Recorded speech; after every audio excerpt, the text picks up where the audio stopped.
Executive Director of the Feliciano Center for Entrepreneurship and Innovation at Montclair State. Really excited to welcome all of you to our 6th installment of Montclair Mondays, creating a resource and a place for Montclair businesses and our friends. Wanted to, before I introduce today's session, panelists and also partners, alert you to the screen here that my colleague George Garcia is presenting. If you're joining us via laptop or desktop, you should be able to see it. If you're joining us via mobile, we'll have to send this in follow-up. But during the registration for this event, we actually asked a couple of questions that were key to our participant, Jessica Gonzalez, gathering some feedback from all of you about the restart and recovery effort.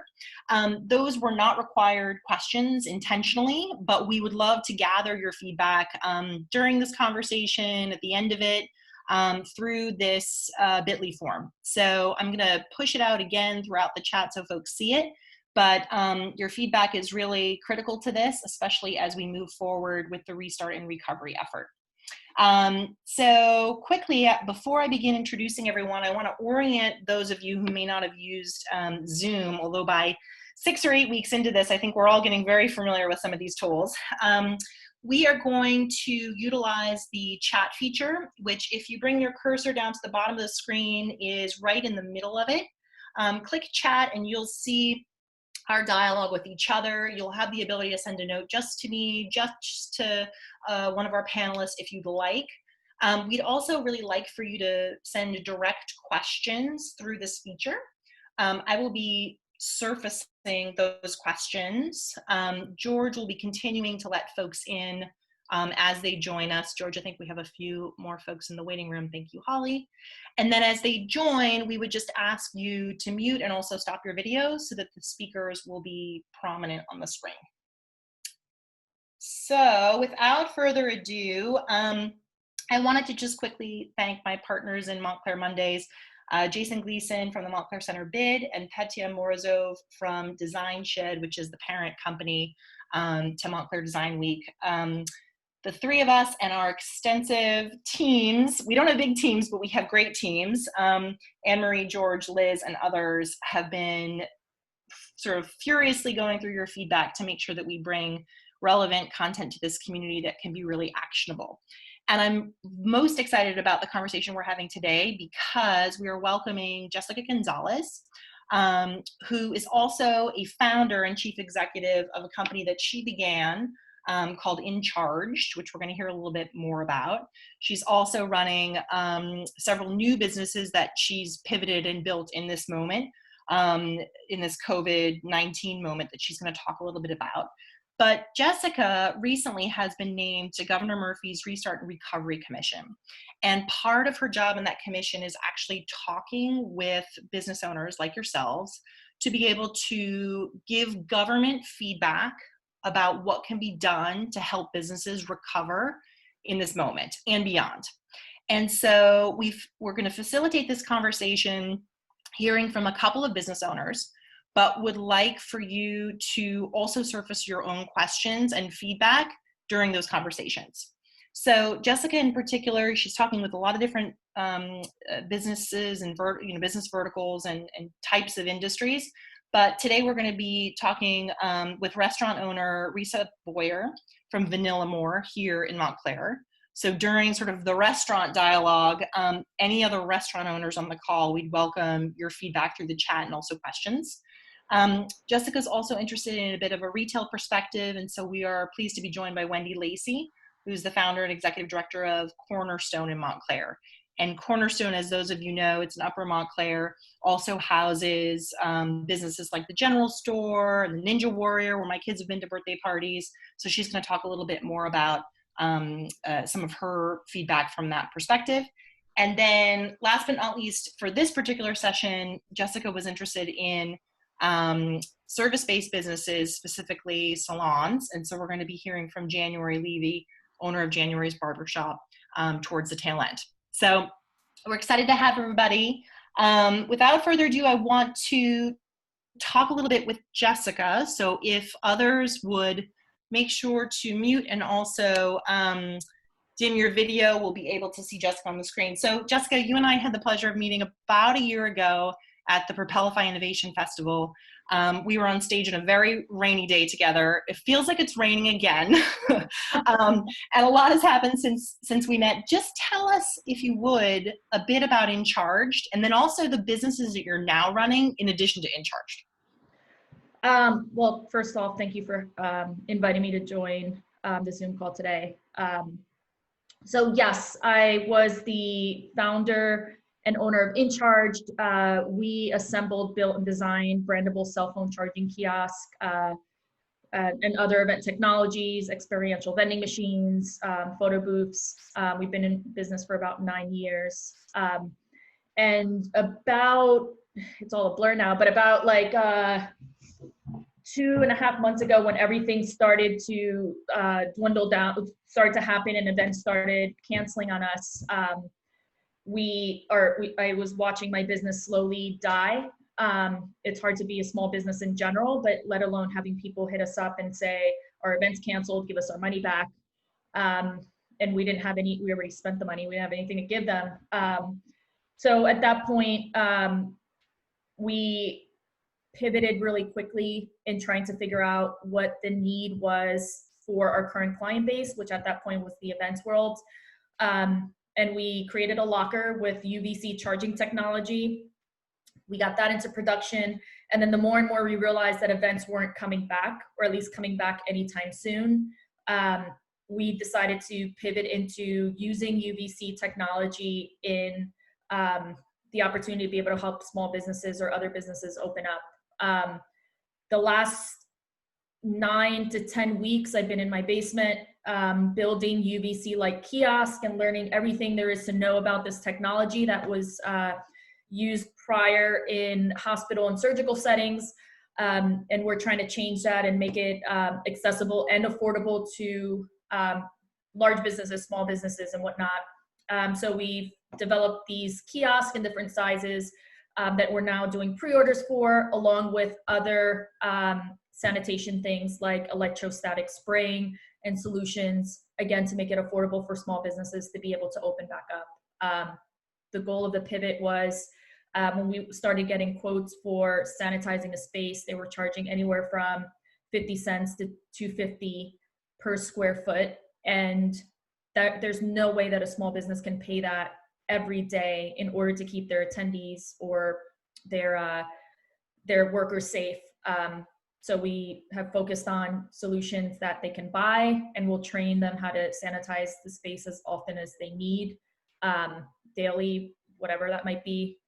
And so that was the pivot. That's where we're at now. And then I got a call from Governor Murphy about joining this Restart Commission Council, and I couldn't have said no. Just why not? Add another thing to the list on top of being a mother.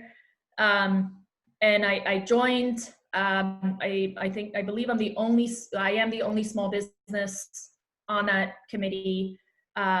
So they haven't really given us any direction on what exactly we're going to be doing. But like most of you entrepreneurs, I'm proactive and I'm gathering all this feedback so I can present it to the governor with some actionable items as soon as humanly possible.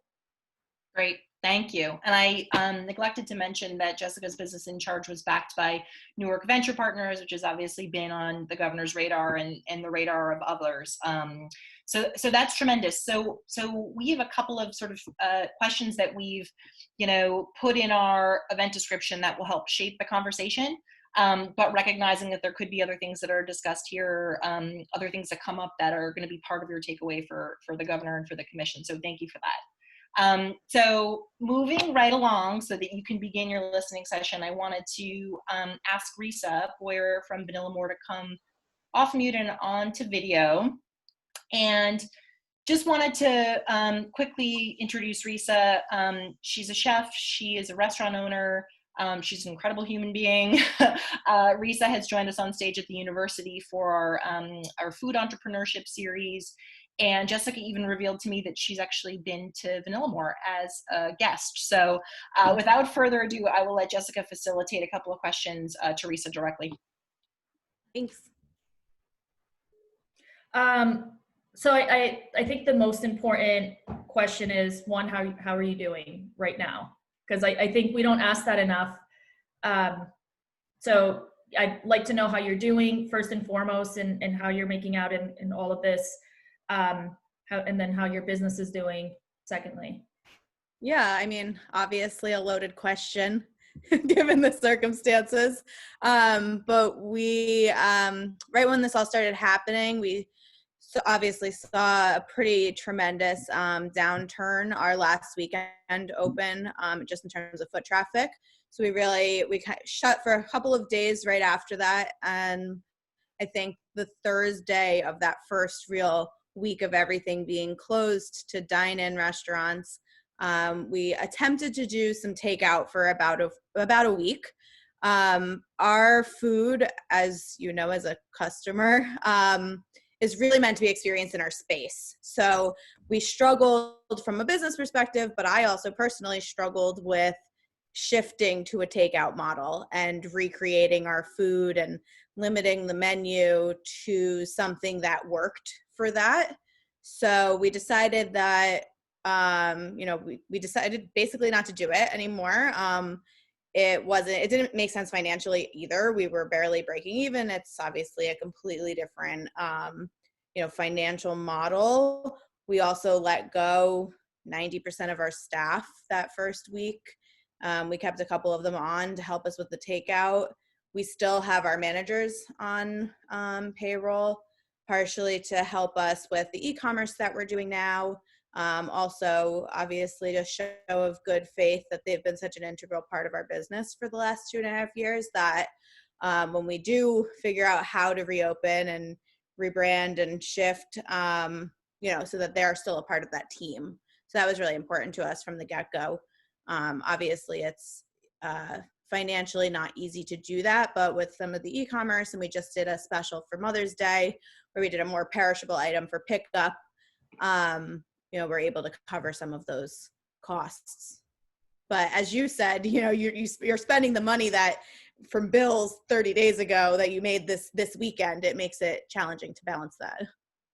And what are your plans for if the government says, all right, we're opening up in 30 days? Have you already put a plan together?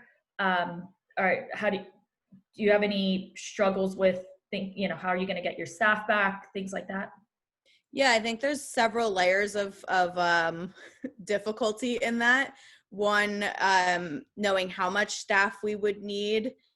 Obviously we won't be able to, we're all assuming we won't be able to open up at full capacity. So taking that into consideration is major. I had 25 employees. We're a very small restaurant. Obviously, a lot of them were part-time, but right now we're looking at a much more targeted approach where it's all tasting menus. They're basically registered for in advance, or private parties sort of with a tasting menu, a group of, a family and friends, so that it's more intimate. Really sort of taking control over the flow of the restaurant and not being open to walk-ins. It will give us the opportunity to figure out how much staff we do need, how to, restock the kitchen. Obviously, we don't have food right now. All of those things are operationally challenging that we are trying to think about, which is difficult to really solve for when you don't have true timelines, which obviously is really nobody's fault. We're just sort of waiting to see when it's safe to open. And that's obviously the most important part. But we're also thinking about how will our staff appear? Will they wear masks? Will they wear gloves? Will we use reusable silverware? If we're using reusable silverware, does that snowball into dishes and napkins and all of these things? And, separating the tables and, from the business perspective, all of those things need to be thought about, even if they can't be finalized until we really have a hard date. And we assume that there will be some time between the announcement and when you're allowed to open. And then do you open as soon as you're allowed to is a question.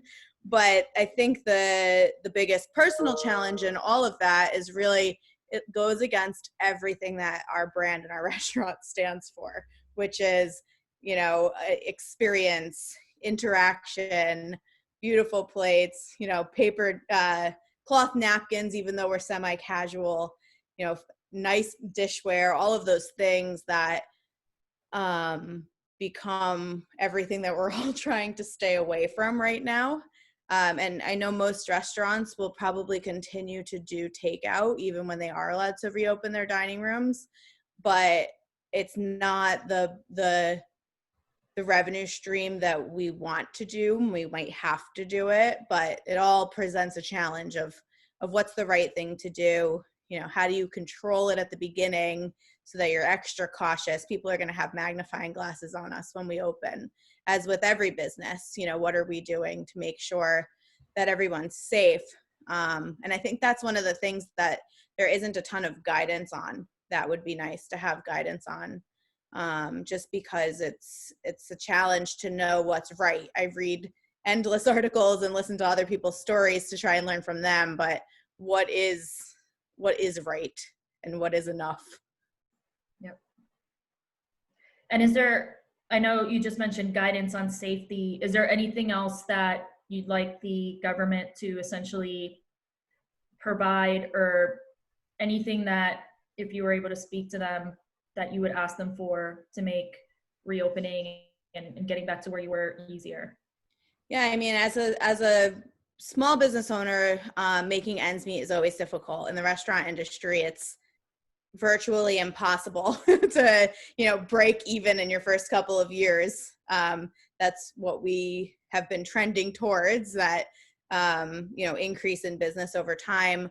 But that has been because we have put as many humans as we possibly can put into the restaurant, on a busy Friday or Saturday. So knowing that that's going to be limited, and all of the other overhead adjustments that we have to make in order to establish some sort of balance,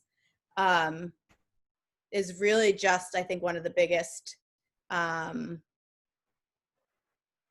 limiting factors with reopening. So knowing if is it 25% of our seats we can use, is it 50% capacity? Where do those lines kind of come in? And as most restaurants in Montclair, being BYO, we don't have those other revenue streams. So it's literally just the food that we're selling to customers. It makes it even more difficult. I have found it very interesting to listen to other restaurant owners speak about being able to do like liquor carry out or wine bottles for sale with their retail. And it's just such a shift from the norm in our state of those restrictive laws, really, for small businesses. So there's all of these limiting factors that we have to consider when we're making the decision of how best to restart. Is it safe to just say that if you had the ability, if on a city level, to have some of these restricted laws maybe reconsidered, or to become less restrictive, so you can pivot your business a little, would that be helpful? Yeah, absolutely. I mean, specifically as a BYO restaurant, that is something that has always been of concern, but I think even more so now than ever, because if we can increase our check average by the alcohol sales, then decreasing the number of people that we're allowed in makes less of a negative impact. Awesome. Okay. And the last question would be, are there any creative solutions that you'd like to share for other restaurant owners, and or other creative solutions that could go across different industries, that you've been thinking about in terms of reopening, just yourself without any government involvement? Yeah, I mean, I think that's one of the challenges is how to solve for some of those unknowns. The more I read about what other places are doing, whether it's in states that are already open or in our state, of what people's plans are, just knowing like I would have not thought about reusable silverware, but if that's something that's going to make people feel safer, then that's something that we should do. But then how far does that spiral?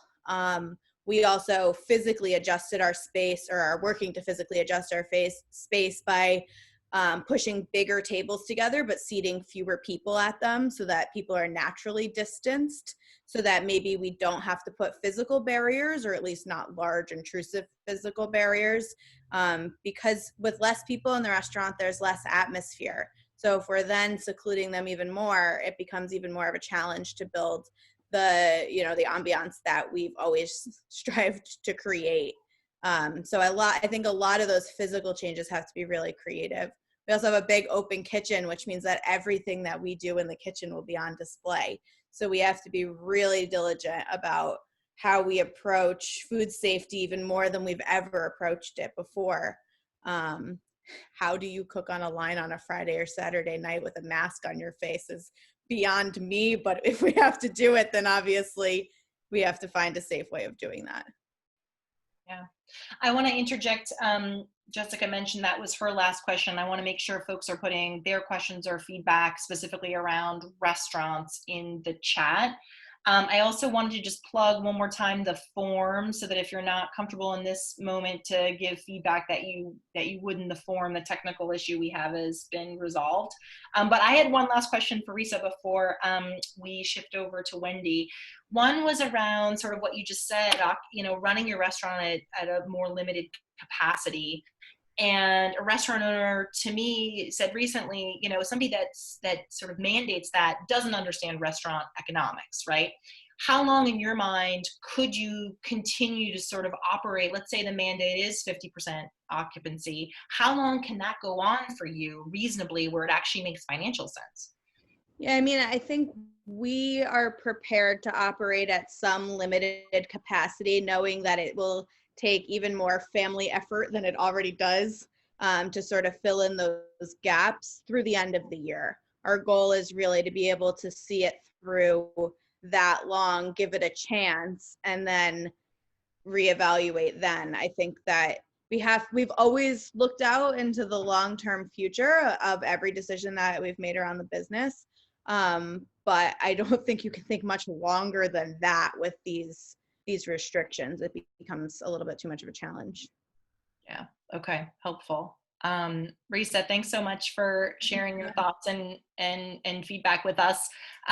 Stay with us if you would, and we'll ask Wendy to come onto video and then off mute so that Jessica can chat with Wendy from Cornerstone. Thank you. Hi, Wendy. Hi. So the same type of questions. I'd love to know how you're doing, how your business is doing, and maybe share some of the struggles that you're currently going through. Sure. So I'm representing the general store and Cornerstone Montclair. So the general store is a retail establishment that's actually part of a bigger project called Cornerstone Montclair. And Cornerstone Montclair has a mission of changing perceptions about people with disabilities and creating opportunities for them to be a part of the community. It's also a physical building, Cornerstone Montclair. And within that building, I have tenants that I refer to as mission partners, and they're my collaborators. So everybody who takes up space in this building does something. They're committed to doing something to support the mission of Cornerstone Montclair. So that includes the Inclusive Movement Center, that is the Ninja Warrior place that people talk about, Creative Speech Solutions, Maria Sanders, who's a parent coach, and then we have a 400 square foot community room that is used for all purposes, for disability awareness and for things totally unconnected to disability awareness. So the bulk of my time is spent in the general store, where I employ people with and without disabilities. And then amongst the items that I sell, I have products made by entrepreneurs with disabilities and artists. The building is a real hub of activity for the community between the movement center and the community room and the store. On a monthly basis, we'll see 1,000 people come through the doors. Now, that obviously has changed in recent months. So, good.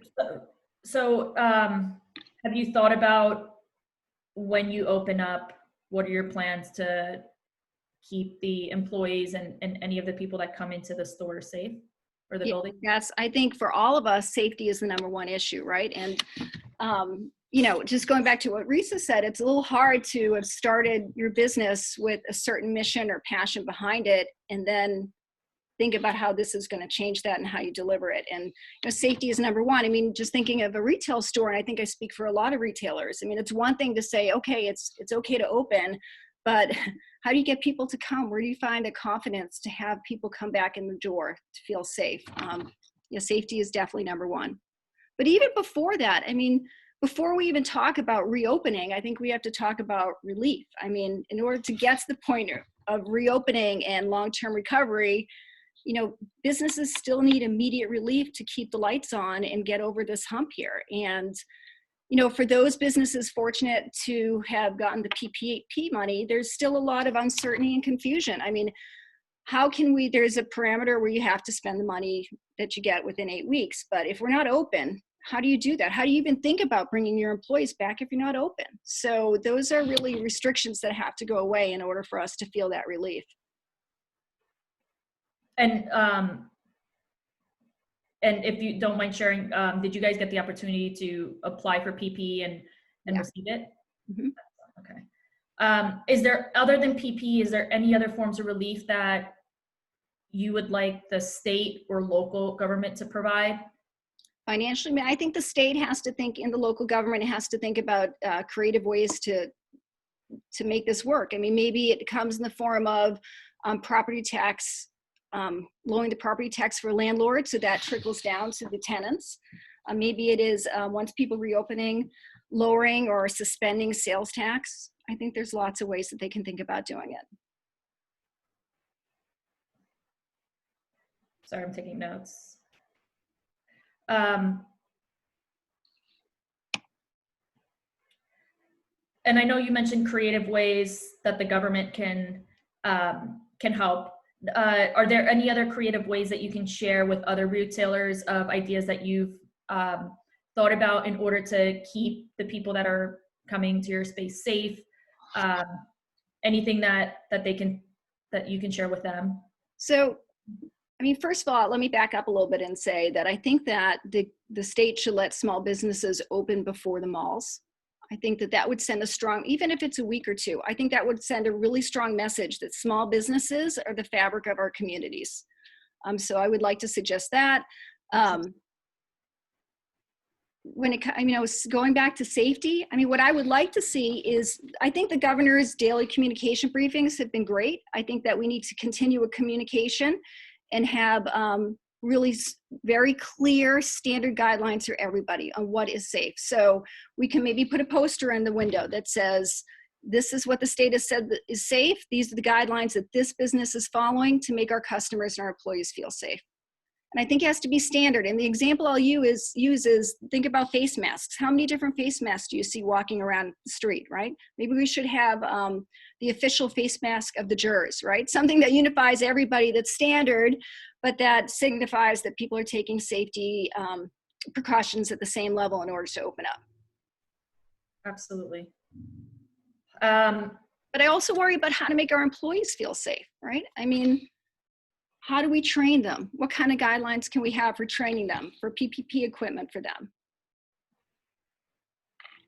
And one of the things that, just to share, you know, all the feedback that I've gotten from all these great small business owners is the fact that it's not one method, because the challenges that a food establishment has from a retailer to a corporate building are different. And to be able to share that clear message, I think has been so important to everybody. And also the timeline, you know, I'm there with you guys with my credit cards being maxed out and everything, you know, wondering when I can open up again.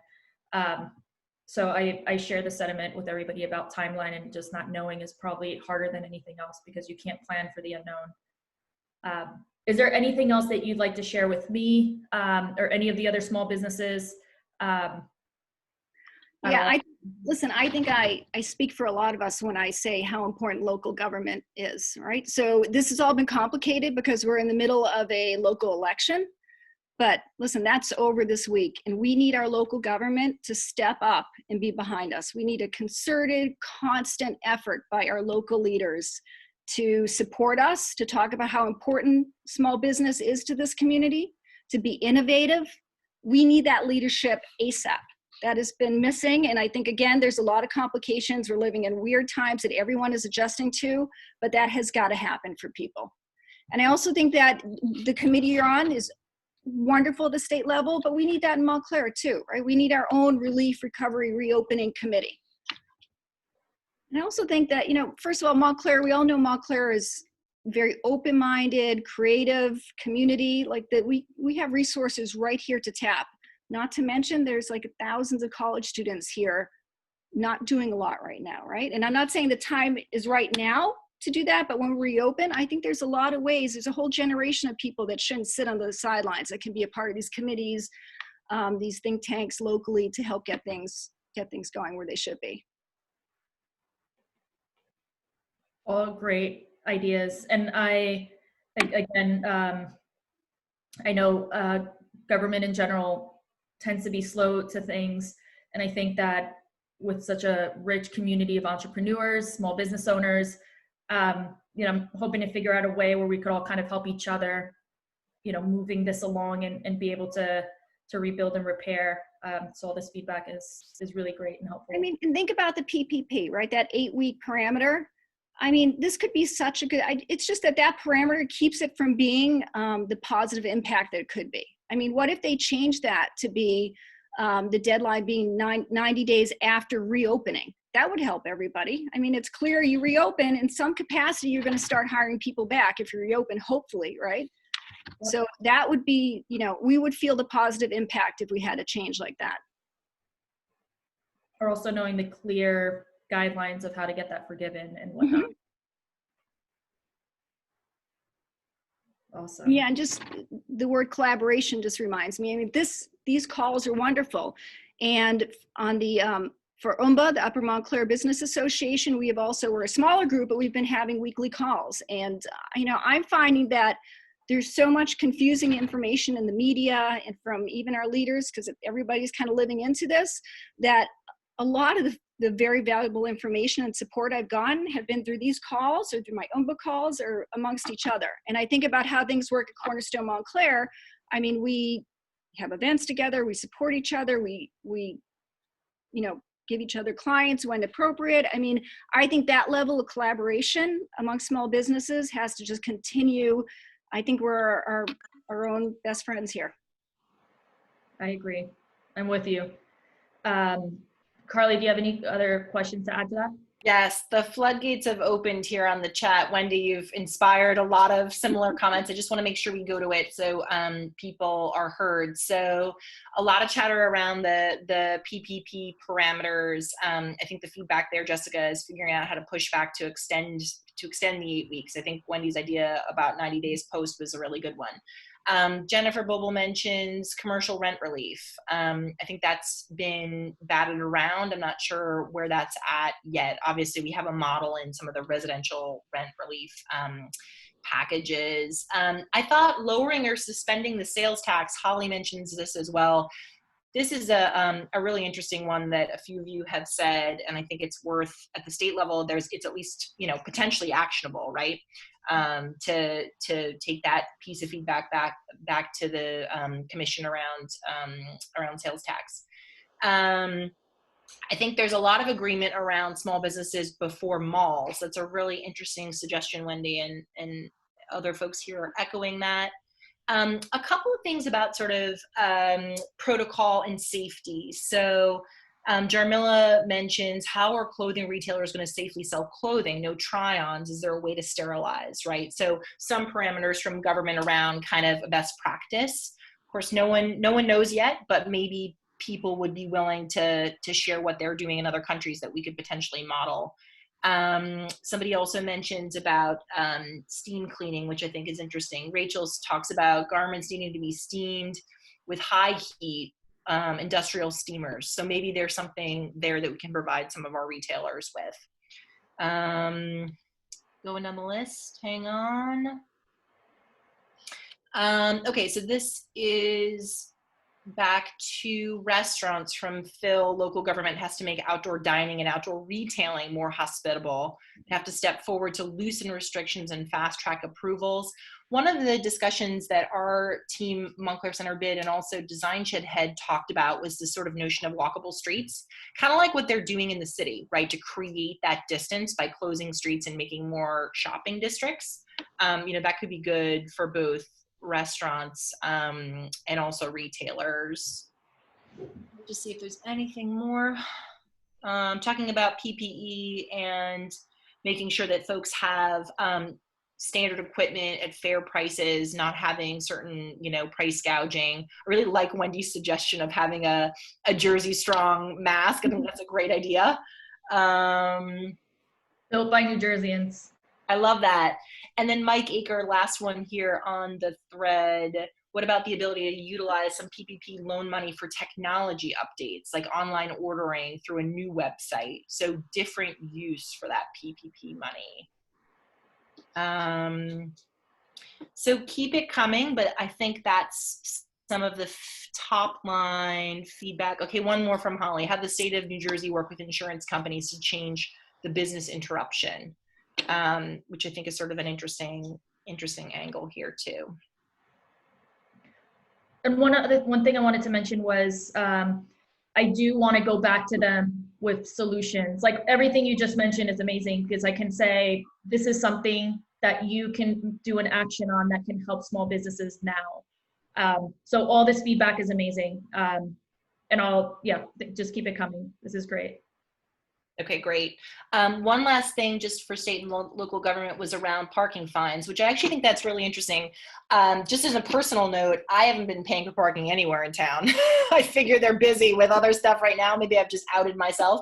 But, if there's a way to ease getting to these sort of retail and commercial districts to be able to shop without the fear of parking. We're in a lot of ways, Jessica, Montclair is pretty similar to Newark in that we've got a lot of meters, and pretty much anywhere you go in a business district, you actually have to pay many for tickets in Montclair. So you're familiar. You're one of us. Okay, one last piece of feedback from Jason Gleason, setting a cap on delivery service surcharges. This has been talked about a lot. Some of the delivery services, which I won't name, but having upwards of 30% delivery fees. So really like price gouging of our restaurants and also retailers who are doing delivery. Yep, 100%. So putting some limit on that. Wendy, thank you so much for sharing your perspective and being so candid and raising so much that obviously everybody else agrees with. I want to just shift to January and ask if she wouldn't mind coming onto video. Bye, Wendy, and unmuting so that we can hear her great perspective.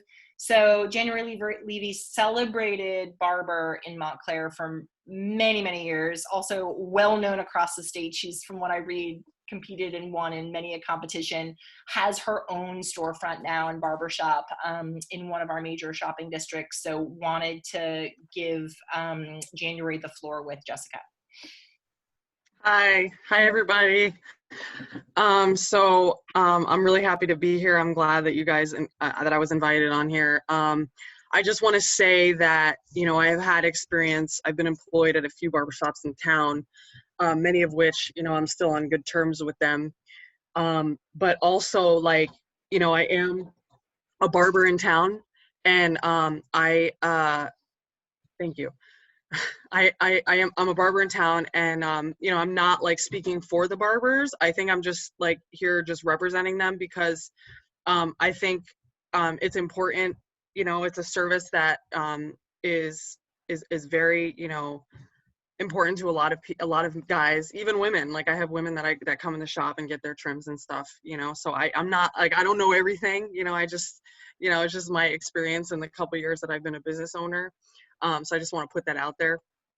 But, I've been in contact with, barbers all over the world, all over the country, locally as well, in regards to what protocols they're going to be implementing, and, I've tried hard not to get myself wound up with the media. You know, I've been paying attention to what people are actually doing, and what actions they're taking, you know, and that's been important to me, because it's such a personal experience, you know. It's you're so close to someone, you know. And you know, I know barbers, they take 5 minutes for a haircut, you know. I know barbers, they take 45 minutes for a haircut. So you know, there's risk there with how long that interaction can take, you know. And you know, I can have anywhere from, you know, 130 to 145 haircuts that I'm doing every week, you know.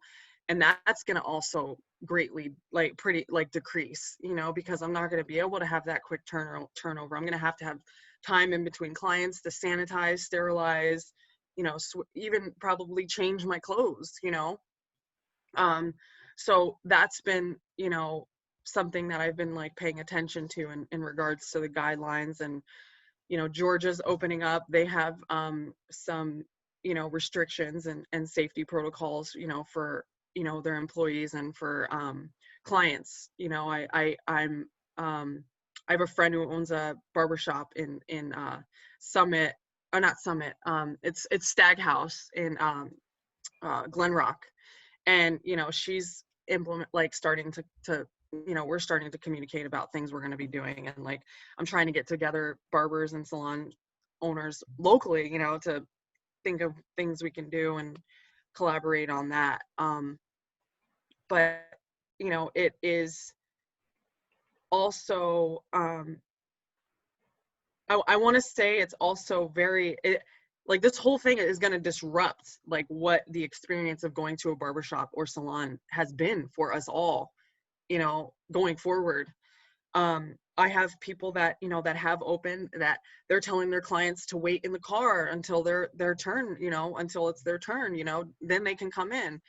And it's just interrupting that like really that comfortable feeling you have, even that that feeling of belonging when you're going to go get your hair done or your hair cut, you know. Like, that's my girl, she cuts my hair, or that's my guy, he takes care of me, you know. And so those are some things that I, you know, have been talking to a lot of folks about. But yeah, this has been devastating for a ton of us owners, you know, and some of us that, you know, we're not able to keep paying our employees. I mean, I'm solo in my shop, so I don't have to worry about employees, but I know shops, they have, you know, some as much as, you know, 40 people that are employed there, you know, and it's devastating. So I don't know, that's kind of like my piece so far. I'm a little nervous. So because you have such you've been talking to a lot of people, can you share maybe some creative solutions that other barbershops or service-based businesses have been thinking about in anticipation of an opening? In anticipation of opening, you know, a lot of the shops that I know of that were walk-in barbershops where somebody just walks in and they take a seat and there's a, you know, as many as 30, you know, I don't know, 20 people waiting with them, that's going to be gone. That kind of sense of community is going to be a thing of the past, because now it's going to be, in most cases, appointment only. You know, someone walks in, they have their set appointment, they sit down, they leave. You know, there's no interaction with any other people. There's not, you know, steady traffic going in and out. So that aspect of the business is going to change. So, creative solutions, I'm unsure of any sort of like, you know, I do know that there's going to be a couple barbershops with kiosks with waivers, with some sort of waiver, you know, asking, have you had a cough? Have you had a fever? Have you been around anyone exhibiting these symptoms within the last 14 days? Like, and or even thermometers, like they're going to be taking you know, clients' temperature when they come in the shop, like you know, a contact, like with no contact, of course. But those are a few things that I've kind of been like, whoa, you know. What else? You know, disposable capes. You know, I feel that there's going to be a concern around, you know, the amount of waste we're going to be, you know, producing as barbershops. You know, if every client has a disposable cape and we have, you know, PPE that we're wearing that we have to dispose after every client, how many of those am I going to be going through a day? How many of those, you know, each client, you know, like these are things that are also going to probably be implemented, you know, once I'm opening up. And then I did also go to the website and those lights, I was looking at those lights. That is really cool. They're the lights that do the sterilization or whatever. I think that's really cool too. Like that's something that, that I would consider as well. The face shields. That's another thing. People are going to be wearing not just the mask on their face, but shields, you know, because people touch their hair, you know, yeah. Yeah, I think that I hear a lot about disposable items, and I don't think a lot of people are talking about the waste and the cost and the expense of all of that, you know, which is troublesome. But then, you know, it's kind of like, then what do we do? You know, what are those options, which is, you know, scary also. Yeah. Is there anything that you feel that the government can do, local government or state government, that could be helpful to you when it's time to reopen your business? That can be helpful to me. You know, I'm just glad that, you know, things are kind of like not shut down. Like, I don't want to say I wanted everything to just shut down, but I'm glad that this happened, you know, in a sense, you know, not the financial devastation, but just, you know, this sense of, you know, we need to separate from each other. You know, I think that's been important, but like the government, you know, there's some things that just like is out of my control. You know, I know a lot of shops, like, you know, they're having trouble getting their the PPP, any type of unemployment, you know, and that's tough too, because a lot of these cash businesses, it's a struggle. So like the funding has been an issue for a lot of people. You know, I know quite a few barbers that are just getting, you know, their unemployment, you know, and they've been out of work, you know, since March, you know, 20th or 22nd or whenever we stopped working. So, you know, I think it's so important, like hearing like some sort of transparency with the government, you know, like that's something that I struggle with, you know, because I want to feel safe as well going back to work. Yep. You know, I know a lot of shop owners or stylists and barbers that, you know, they don't have, you know, good health insurance if they do get sick, you know, so that's a concern too, or they have, you know, compromised immune systems. So, but yeah, that's That's all the questions I have. Carley, do you have anything you want to add to that?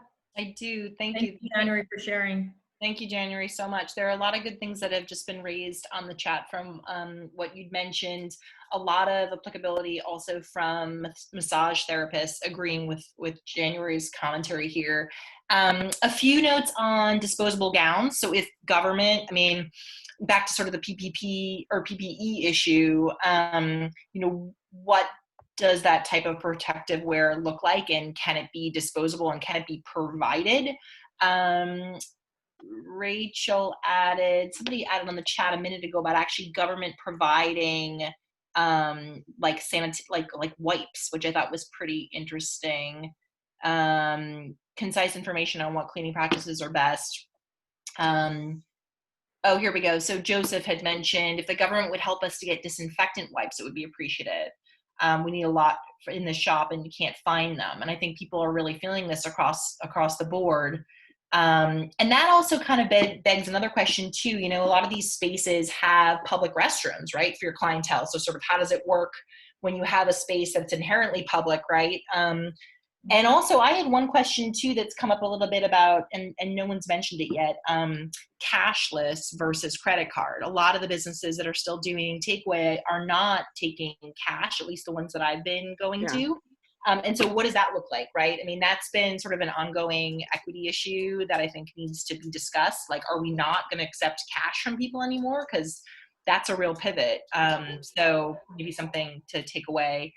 Let me just read from Carmela. I own an eyelash extension salon, and we're closely following similar businesses to see what additional protocols we need to take. We've purchased contactless thermometers, plexiglass for reception, disposable paper, shields for stylists. I wish we could use PPP for all these changes we need to make.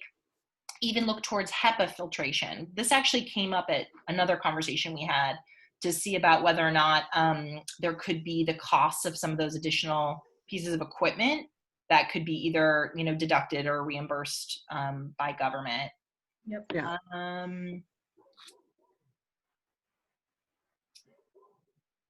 And there's also a shop owner in town that has a company specifically geared towards barbers and stylists, or, you know, personal services. And he actually has recently come out with like wipes that can be handed out to clients, like hand sanitizing wipes, which I think is really cool. Yeah, he owns Dennis Balanzi up in Montclair. Great. This is another one too. I would ask the state temporarily suspend the rule that breweries can't work with BYO places. It'd be helpful for both types of businesses. Risa talked about this a little bit, sort of the changing BYO nature of this town. Yeah, the biggest takeaway in my mind from some of these things is just the state state and local governments thinking innovatively about supporting business owners with, you know, being a little bit more, you know, changing the rules in this moment. Some of these things that have existed. Yep. One thing I wanted to share too, again, for feedback from other Zoom calls, is how could big business help smaller businesses? You know, something like local restaurants, maybe having the Amazons cater lunch by local restaurants and help them. The other thing, just things to think about is, you know, how do we help ourselves? So how can Montclair businesses help Newark businesses help Montclair businesses? You know, how does New Jersey help New Jersey get through this? You know, that's something I've been thinking through with a couple other entrepreneurs. And then I guess lastly, I've been taking I'm struggling with everybody else also. And I personally have been just trying to take a proactive approach to find a way to build a better community amongst business owners during this time. I know there's a lot of different organizations that are happening, and I'm trying to put together different subgroups based on the different industries, because the most I've ever learned in business has been through other businesses. And I think just sharing openly the struggles and the solutions together is something that could work a lot faster than government can, unfortunately. So I'm looking to also open up these channels to be able to have everybody continue these conversations and keep creating the solutions. And then at least maybe I could go to the government and say, help fund this. You know, here's what we did. Give us some cash to keep it going. Yeah. That's where I am. Yeah, Jessica, so we're close to time, but one last question that wasn't asked that I want to make sure was raised here. And this is a comment from Richard earlier in the thread, and I think it's been made. One of the most difficult challenges will be for our employees who've been making more on unemployment. And that's sort of, you know, business owners everywhere around town have been talking about this with us. How do you kind of move forward from that? I know you don't have an answer, but it's worth taking back to the commission. Well, it's happening to me too. So I'm literally, I can't get my people back. Well, not all, some, because they're making more doing nothing. And there should be ramifications for employee, I think for workers that refuse to come back. You know, it's unfortunate, but yeah, I'm going through it too. And that's definitely something I'll take back to them. Yeah. I want to just ask everybody who's still on the call to fill out the form. It's in the chat. We'll push it out one more time again, just so that if there's any feedback that you didn't share via chat with Jessica and our panelists, that Jessica will get it in follow-up. And everything that's been included here in the chat, we'll make sure she has. Jessica, thanks so much for facilitating this conversation. January, Wendy, Risa, thanks for being with us. And we'll plan to convene again next week.